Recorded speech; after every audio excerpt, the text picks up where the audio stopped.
When Mike Chi unleashed his original RetroTINK 2X, he took a lot of the legwork out of getting a great looking picture from your legacy consoles on a modern display. Super Nintendo on your HD TV was as easy as plugging one end into the 2X and the other into your television.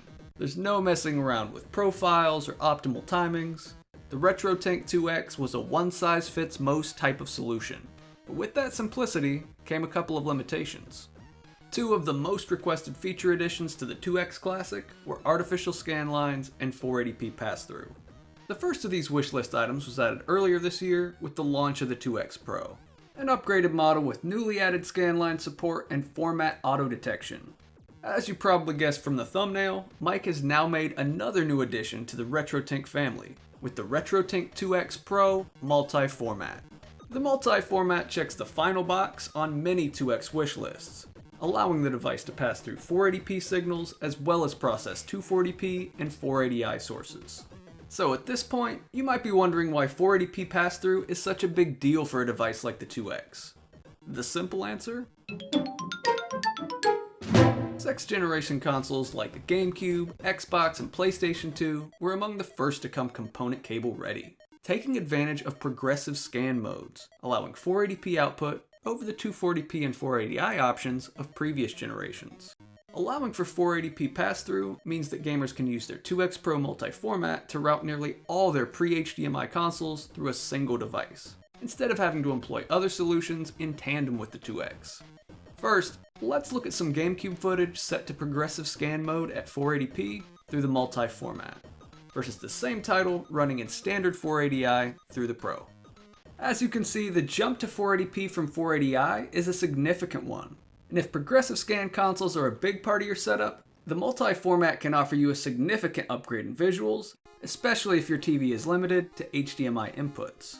As with any device, results may vary a bit across different displays, but I have to say, I was impressed with how good this 480p footage looked on my monitor when I was getting captures for this video. As for 480i, if that's your only option, we can see here that the most notable difference is the multi is quite a bit brighter, even to the point of losing some detail in the brightest spots. This issue doesn't exist with 480p signals on the multi, and it's possible there's a setting to adjust for it somewhere that I just missed. As stated in my original look at the 2X Classic, 480i is the one place where older devices like the iScan Pro edge out modern line doublers like the 2X and OSSC. Which finally brings us to 240p. Mike pointed out to me that a trade-off for allowing pass-through at 480p was a necessary switch to new hardware that locks in a vertical bilinear filter for 240p content, potentially softening those outputs.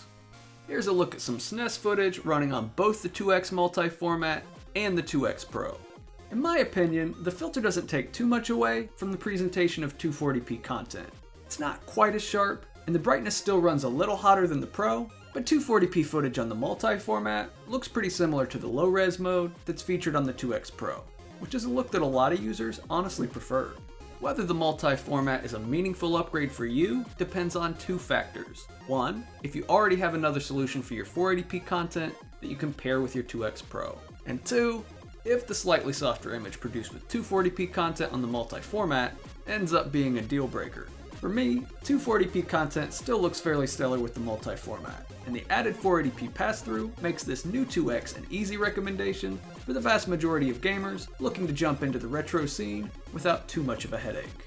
I want to give a big thanks to Mike Chi, who supplied the 2X Pro and Pro Multiformat for testing in this video.